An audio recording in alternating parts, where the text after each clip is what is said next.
퓨처 셀프. 구독해주시면 유익한 영상으로 보답하겠습니다. 구독은 안 하셔도 좋아요라도 꼭 부탁드려요.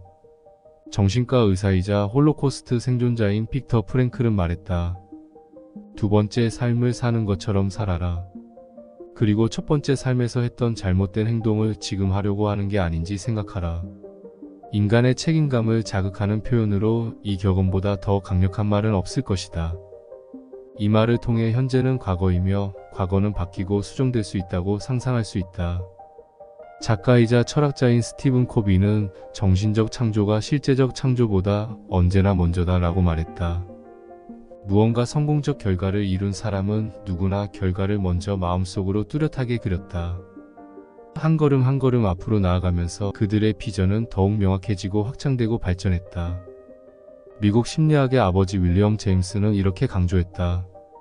외부 세계에서는 수백만 가지 상황이 펼쳐진다. 하지만 그것이 모두 내 경험으로 들어오지 않는다. 왜 그럴까? 내가 그 일들에 관심이 없기 때문이다.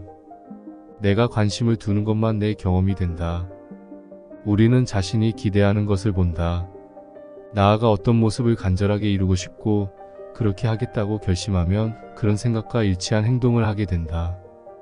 믿음이 행동과 힘을 끌어내는 원리다. 믿음으로 산을 옮길 수 있다. 믿음으로 인류는 달에 갔다. 믿음으로 수백만 달러를 벌어들이고 불치병도 치료한다. 이 정도 수준의 믿음을 가지려면 원하는 바에 대한 비전을 명확하게 만들어야 한다.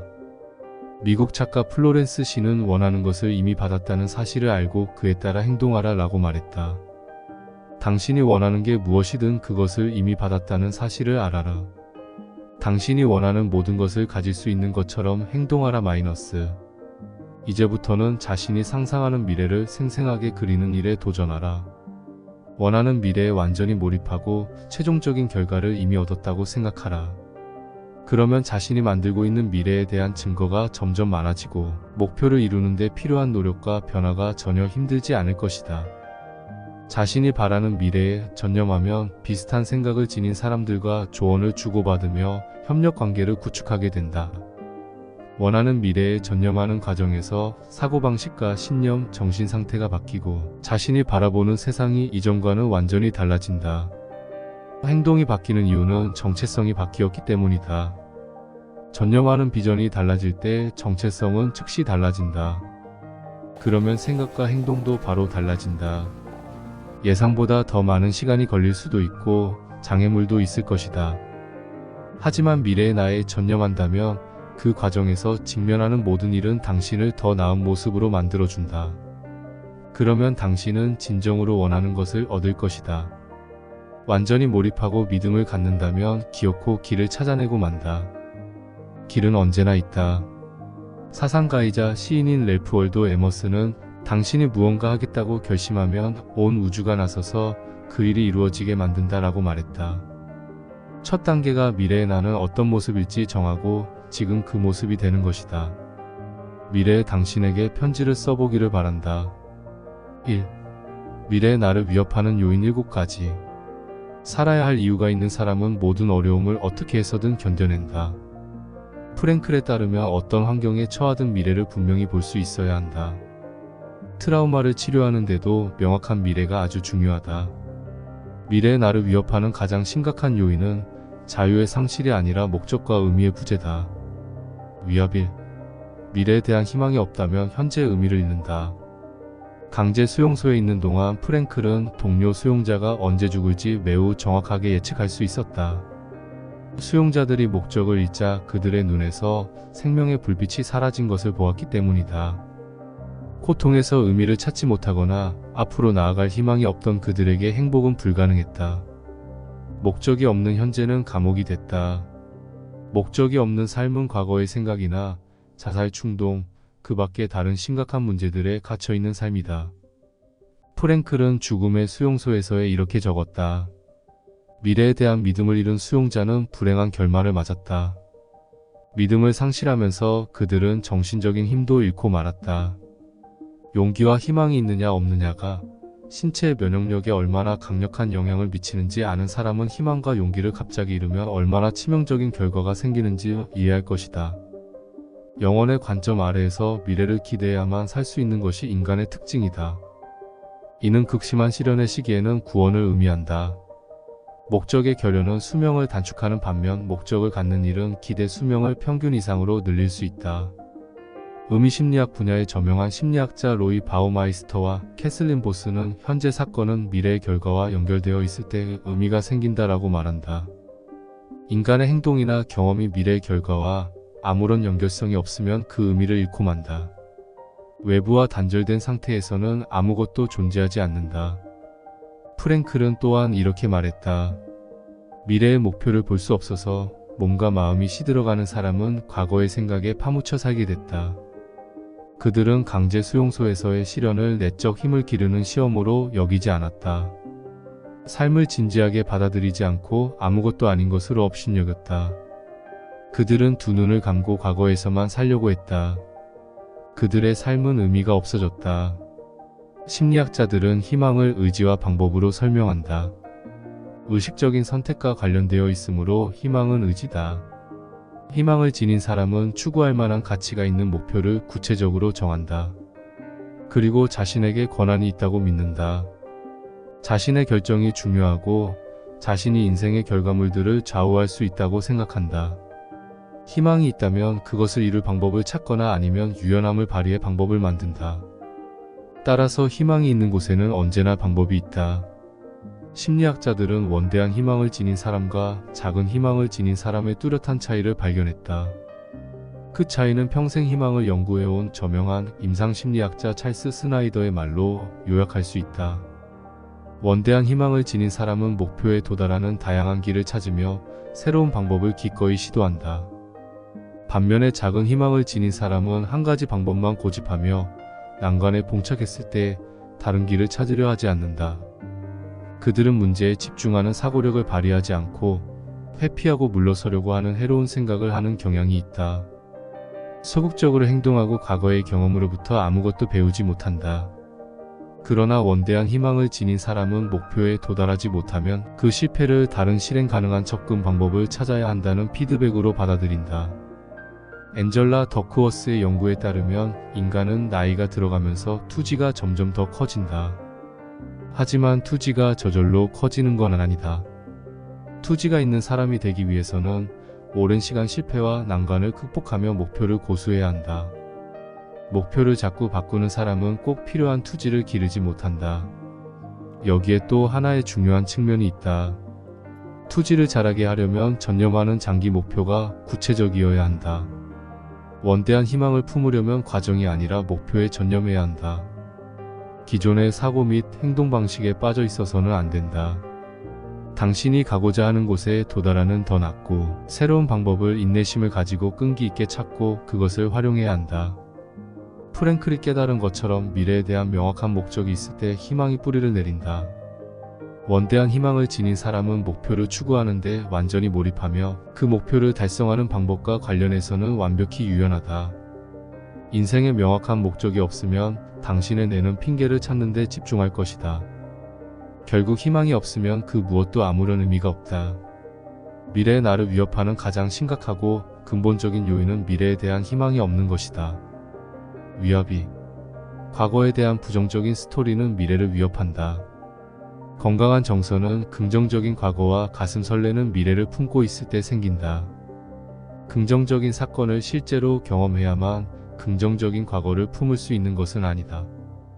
과거를 긍정적으로 생각하는 건 실제 일어난 사건과는 거의 관련이 없다. 당신에게 발생한 실제 사건보다 훨씬 더 중요한 건 그 사건에 어떤 스토리를 입히느냐다. 그 사건에 대해 스스로 어떤 감정을 느끼는지가 중요하지 당신에게 발생한 실제 사건은 그다지 중요하지 않다.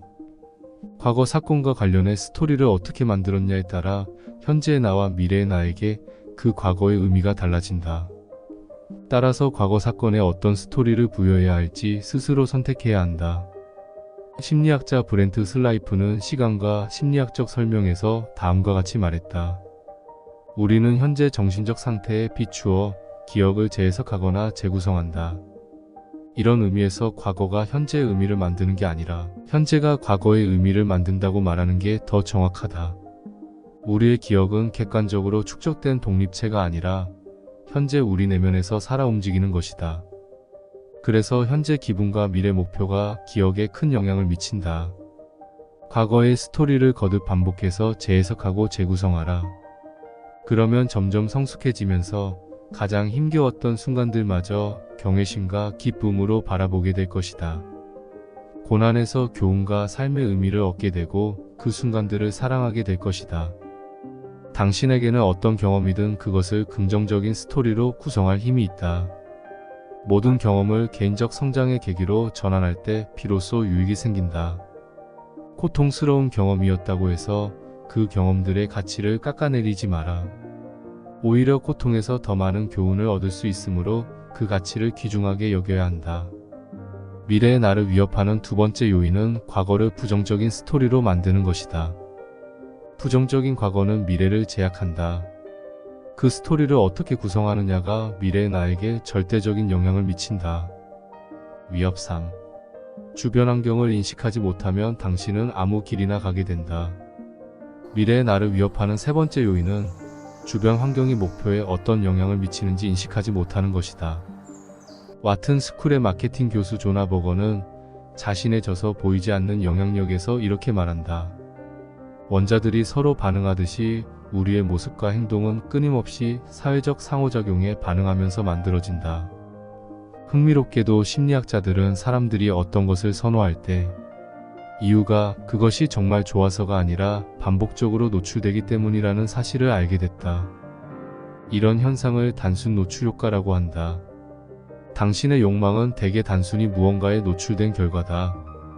현재나 과거와 상관없이 당신은 어떤 사람이 되고 싶은가? 현재 상황에 따라 목표를 정하는 것은 피했으면 한다. 그보다 당신이 원하는 상황을 머릿속으로 생생하게 그려라. 하버드 대학교 심리학 교수 앨런 랭어는 이렇게 말했다. 사회심리학자들은 사람의 정체성은 주로 자신이 처한 상황에 달렸다고 주장한다. 우리는 정신을 차리고 깨어있을수록 상황을 더 효율적으로 만들어낼 수 있다. 상황을 만들어낼 때 우리는 자기다움으로 존재할 가능성이 더욱 커진다. 깨어있은 마음 챙김을 통해 우리는 사물을 새로운 시작으로 바라보고 변화의 가능성을 믿을 수 있다. 원하는 것을 결정하고 나면 우리의 정신은 주변 환경에서 그것이 있는지 찾아내기 위해 깨어 살피게 된다. 그리고 선택적 주의로 이미 주변에 존재했지만 보지 못했던 것을 찾아내게 될 것이다. 당신이 원하는 모습을 만들어주는 환경을 설계하라. 투지를 중점적으로 연구하는 앤젤라 더크워스는 투지가 분명히 개인적인 특성이지만 높은 실행력을 요구하는 집단에 들어가면 투지를 더 쉽게 발전시키고 활용할 수 있다고 인정했다. 인간은 놀라울 정도로 환경에 빨리 적응한다. 사적으로나 공적으로 누군가와 관계를 맺게 되면 그런 인간관계는 특정한 길로 당신을 인도하게 마련이다. 당신이 맺는 인간관계는 거래적이 아니라 변혁적이어야 한다. 변혁적 관계를 맺으라는 건 서로에 대해 계산기를 두드리지 말라는 말이다. 변혁적 관계에는 서로 돕고 지원하려는 진정한 열망만 있다. 베품과 감사, 성장에 초점을 맞춘 변화가 관계의 핵심이다. 나에게 무슨 유익이 있지? 라는 생각에 사로잡히지 말고 그들에게 무슨 유익이 있지? 질문을 해야 한다. 먼저 다른 사람이 목표를 이룰 수 있게 도와라. 거기서 출발의 관계를 구축해야 한다. 변혁적 관계를 맺음으로써 당신은 전혀 예상하지 못한 지점으로 갈 수 있다. 변혁적 관계를 탄탄하게 구축하면 미래의 당신은 상상 이상으로 훌륭하고 탁월해질 것이다. 미래의 나를 위협하는 세 번째 요인은 미래의 나는 환경의 산물이라는 점이다. 정신을 차리고 깨어 있으면 환경을 의식적으로 선택할 수 있다. 잘 선택하라. 위협 4. 미래의 나와 단절되면 근시안적인 결정을 내리게 된다. UCLA 심리학과 교수로 15년 동안 미래의 나를 연구해온 할 허시필드의 말에 따르면 유익한 결정을 내리는 첫 단계는 미래의 나와 연결하는 것이다. 그렇게 하려면 먼저 다른 사람에게 감정이입을 하는 것처럼 미래의 나에게 감정이입을 해야 한다. 누군가에게 감정이입을 하려면 그 사람의 관점을 고려해야 한다. 미래의 나와 연결하려면 미래의 나를 현재의 나와는 다른 사람으로 보는 게 대단히 중요하다. 그래야 미래의 나에게 감정이입을 할 수 있다. 하지만 이는 쉬운 일이 아니다. 일반적으로 사람들은 대부분 미래의 내가 기본적으로 현재와 나와 같은 모습이라고 생각하기 때문이다. 미래의 나에게 투자할수록 미래의 나와 더 긴밀히 연결되고 당신은 원하는 모습에 점점 더 가까워진다. 미래의 나를 사랑할수록 미래의 나는 폭발적으로 성장한다. 미래의 나에 대한 비전이 커지면 현재의 나는 더 행복해지고 더 많은 동기를 얻는다. 댄 설리번은 현재를 더 나아지게 하는 유일한 방법은 미래를 더 크게 설계하는 것이다 라고 말했다. 유익이 미래까지 지속하는 장기적인 보상을 주는 행동을 하라. 그것이 미래의 나에게 투자하는 것이다. 허시필드의 말에 따르면 미래의 나를 향해 가는 것보다 미래의 나를 현재로 끌어오는 게 사실상 더 수월하다. 미래의 나와 연결하는 데 더 많은 도움을 받고 싶다면 미래의 내가 현재의 나에게 전하는 편지를 써보라. 미래의 나를 더 생생하게 느낄 수 있을 것이다.